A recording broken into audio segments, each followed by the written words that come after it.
নমস্কার, আমি নমিতা। আমার চ্যানেলে আপনাদের সবাইকে স্বাগত। আজকে আমি নিয়ে এসেছি ঘুগনি, চিকেন দিয়ে ঘুগনি করব আজকে আমি। সেটা আজকে আপনাদের দেখাবো, কি করে করতে হয় দেখাবো। তাহলে চলুন বন্ধুরা, দেখে নেওয়া যাক কীভাবে আমি ঘুগনি করব। সবার প্রথমে লাগবে আমার মটর। এই যে মটরটাকে ধুয়ে প্রেসারে সিটি মেরে নিয়েছি, সেদ্ধ করে রেখে দিয়েছি। তারপরে এখানে আছে আলু, কেটে এরকম করে কেটে ভেজে রেখেছি নুন হলুদ দিয়ে। শুকনো লঙ্কা, গোটা শুকনো লঙ্কা, তারপর গরম মশলা, তেজপাতা, আর এটাও গরম মশলাটা পরে লাগবে, এটা ফোড়ন দিতে লাগবে। আর এই যে পেস্ট করা আমার আছে টমেটো, আদা, রসুন, এটা পেস্ট করে আমি রেখে দিয়েছি। এবার লাগবে পেঁয়াজ, কুচনো পেঁয়াজ লাগবে। আর এই যে আমার চিকেন কেটে ধুয়ে রাখা আছে। এই যে আমার লঙ্কার গুঁড়ো, জিরের গুঁড়ো, হলুদের গুঁড়ো, একটু চিনি, লবণ, এই আমার লাগবে। আর লাগবে সর্ষের তেল। কড়াই বসিয়ে সর্ষের তেল গরম করে নিলাম। এবার আমি শুকনো লঙ্কা, গোটা গরম মশলা আর তেজপাতা এই যে ফোড়ন দিয়ে দিলাম। এবার আমি পেঁয়াজটা দিয়ে দিলাম। কাঁচা লঙ্কাটা বলা হয়নি, আমি কাঁচা লঙ্কা 3টে দিচ্ছি, চিড়ে দিয়েছি।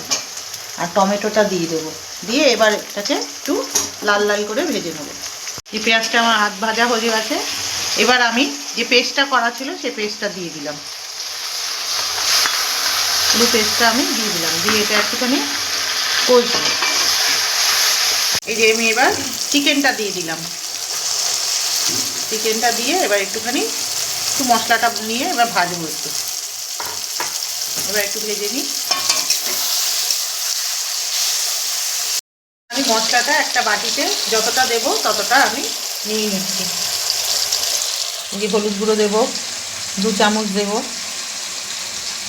লঙ্কার গুঁড়ো 1.5 চামচ মতন দেব, কাঁচা লঙ্কা আছে, জিরের গুঁড়ো 1 চামচ, অল্প চিনি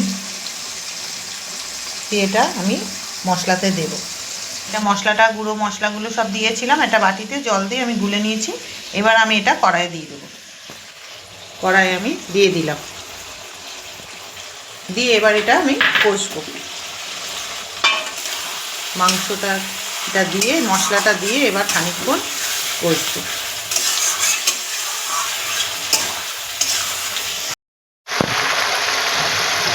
এই যে আমার পুরো কষা হয়ে গেছে, দেখুন তেল ছেড়ে দিয়েছে বন্ধুরা। এবার আমি এই যে মটরটা সেদ্ধ করা যে মটরটা ছিল সেটা আমি দিয়ে দেবো এর মধ্যে। আমি আর কষতে পারলাম না, আমার মটরটা একটু বেশি সেদ্ধ হয়ে গেছে। এই যে এর মধ্যে আমি দিয়ে দিলাম। একটু নেড়ে আমি একটু গ্যাসটা বাড়িয়ে দেব। একটু ফুটলে আমার ঘুগনি হয়ে যাবে।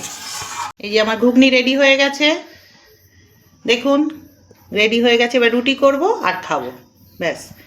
ভালো লাগলে লাইক, কমেন্ট, শেয়ার করবেন। সাবস্ক্রাইবটা করতে কেন ভুলবেন না। টাটা।